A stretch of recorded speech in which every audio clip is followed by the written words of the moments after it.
Nous parlerons crise d'habitabilité de notre époque et architecture. Street Actu. Street Actu.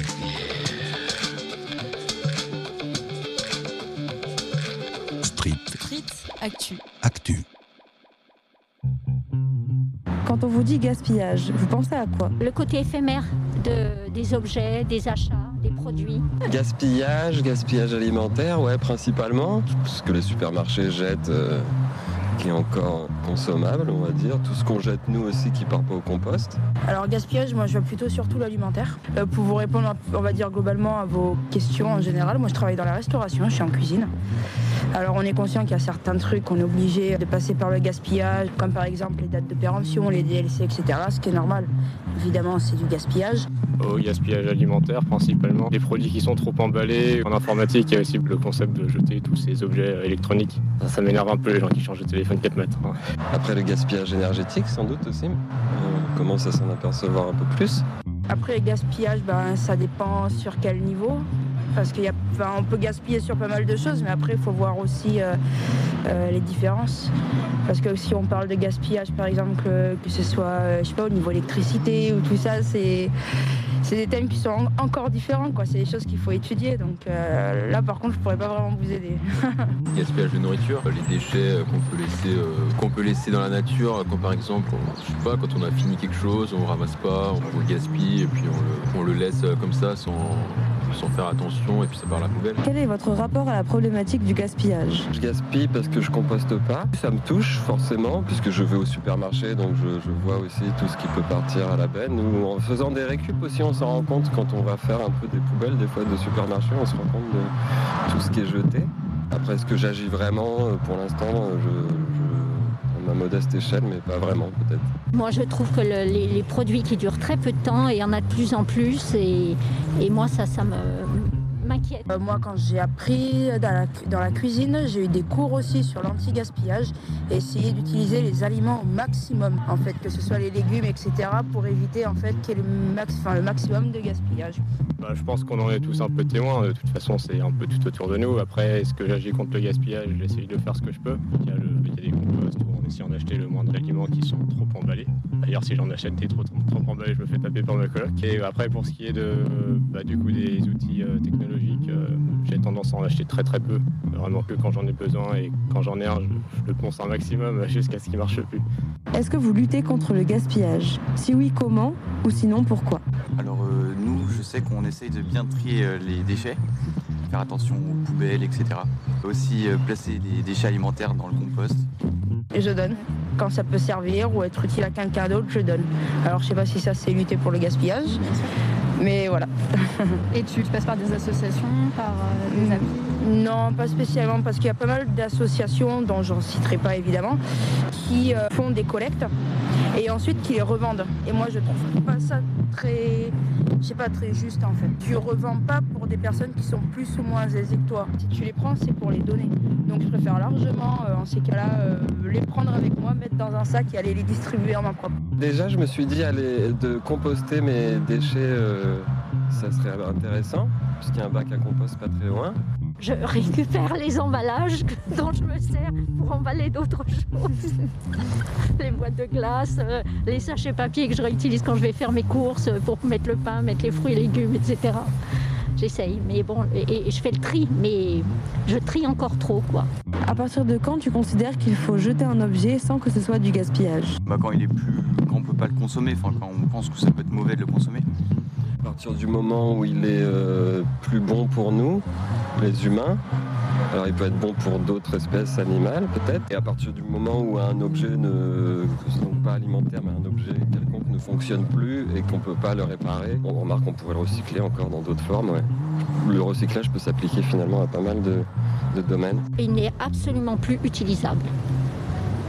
Il n'a plus aucune fonction. Je veux dire, un vêtement qui est en lambeaux, on ne peut même pas le donner, on ne peut pas le vendre, on ne peut rien en faire, on ne peut que s'en débarrasser. Personnellement, je suis pas vraiment pour le truc de jeter les objets. À partir du moment où tu peux les réparer, c'est comme une vieille paire de lunettes, avant d'en racheter une, tu peux toujours la réparer, quoi. Par exemple, pour un jouet, c'est pareil. Et le truc qui se jette le moins pour moi, c'est surtout les livres. Les livres, c'est éternel. Moi, je lis des livres, ma mère, elle les a, ça fait peut-être 30 ans. Je pense pas qu'il y ait vraiment de gaspillage dans les objets. Il faut savoir les réutiliser, en faire des nouvelles choses si on peut, quoi. Est-ce que vous vous sentez assez informé sur les consignes de tri? Assez informé sur les consignes de tri, oui. Oui, plutôt. Globalement, on est assez informé. Ouais. Depuis l'école primaire, on nous dit tel déchet dans telle poubelle, le plastique, ça se recycle, le verre, c'est dans notre poubelle. Après, est-ce qu'on le respecte, ça, c'est autre chose. Ouais, je suis assez informée. Enfin, tout ce qui est ordures ménagères, etc., évidemment. Hein. Après, pour le reste et l'extérieur, non. Et on nous informe pas de tout et comment il faut faire. C'est surtout faites comme ça pour ça, faites comme ci pour ça, et il y a bien une raison derrière. Pas vraiment, non. Il y a toujours, malgré les années passant, il y a toujours cette espèce de petit doute de est-ce que je peux jeter ça ou est-ce que non. Des fois, on a l'impression que suivant les villes aussi, ça change et qu'on est un peu laissé un peu au libre arbitre de chacun. Et donc il faudrait regarder peut-être le dessus des poubelles où il y a une petite notice, mais sur certaines il n'y en a plus parce qu'elles sont trop abîmées. Donc non, pas forcément hyper informé. Oui, parce qu'il y a des affiches qu'on peut se procurer. Où il y en a dans le local de tri. J'en ai une sur mon frigo, donc oui, je passais bien à voir ce qui est recyclable ou pas. Chez vous, c'est quoi le parcours d'une bouteille de lait?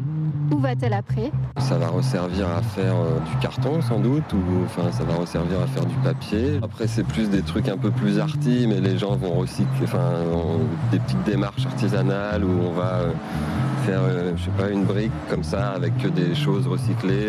Voilà, ça fait un siège pour s'asseoir par exemple. Je me rends compte que non, je sais pas vraiment. Absolument pas. J'imagine qu'elle est réutilisée, mais de quelle manière, j'en ai aucune idée. C'est une très bonne question.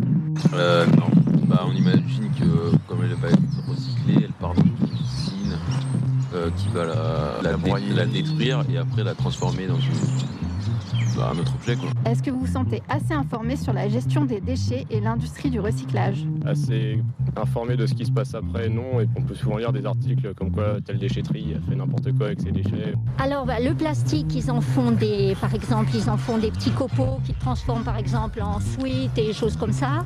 Le verre, se recycle à l'infini, le métal aussi pratiquement.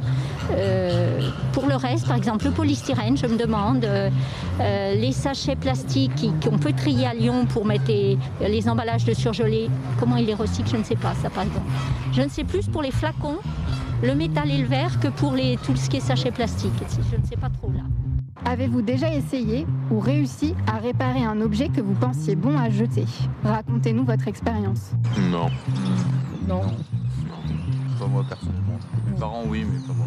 Je suis pas bricoleur, j'ai pas d'exemple en tête, si ce n'est réutiliser des choses qui ne marchent plus, mais en objet de déco, en le détournant de sa fonction initiale. Je répare pas mal de choses, il faut savoir. Ma mère, d'ailleurs, elle m'adore beaucoup pour ça. Mais pour en venir, par exemple, aux lunettes, j'aime bien, par exemple, des anciennes lunettes ou même avant ces lunettes de vue là. J'avais d'autres lunettes de vue et j'avais cassé les branches. J'avais trouvé d'autres lunettes qui ne servaient plus, j'avais utilisé les branches qui allaient dessus et je les avais utilisées comme ça. Ça faisait un style, mais ça marchait très bien. Voilà. Okay. Et tu t'es débrouillée toute seule ouais. Voilà, exactement.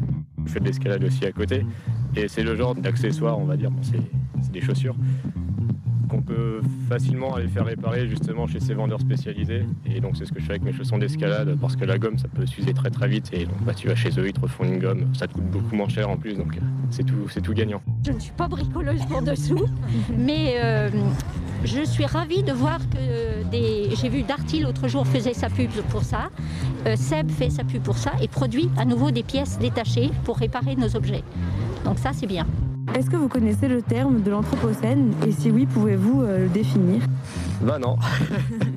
Alors l'anthropocène, c'est a priori une période dans laquelle on est rentré, dans laquelle l'homme, les activités humaines détruisent la planète. C'est la période qui est marquée par la présence humaine sur la Terre et qui a transformé la planète dans son fonctionnement. L'Anthropocène, c'est cette nouvelle époque dans l'histoire de l'anthropisation de la Terre où il devient clair que l'être humain devient une force agissant irréversiblement sur l'entièreté de la planète. On observe donc partout les bouleversements, tout à la fois globaux et locaux, de ce que les géographes nomment l'écoumène, c'est-à-dire l'espace habité par les humains. Street Actu. Street Actu.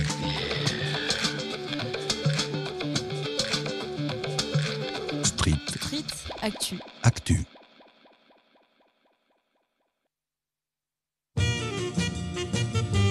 Musicians, writers and other artists. Bienvenue à Radio Anthropocène. Avec Radio Bellevue Web et l'École urbaine de Lyon.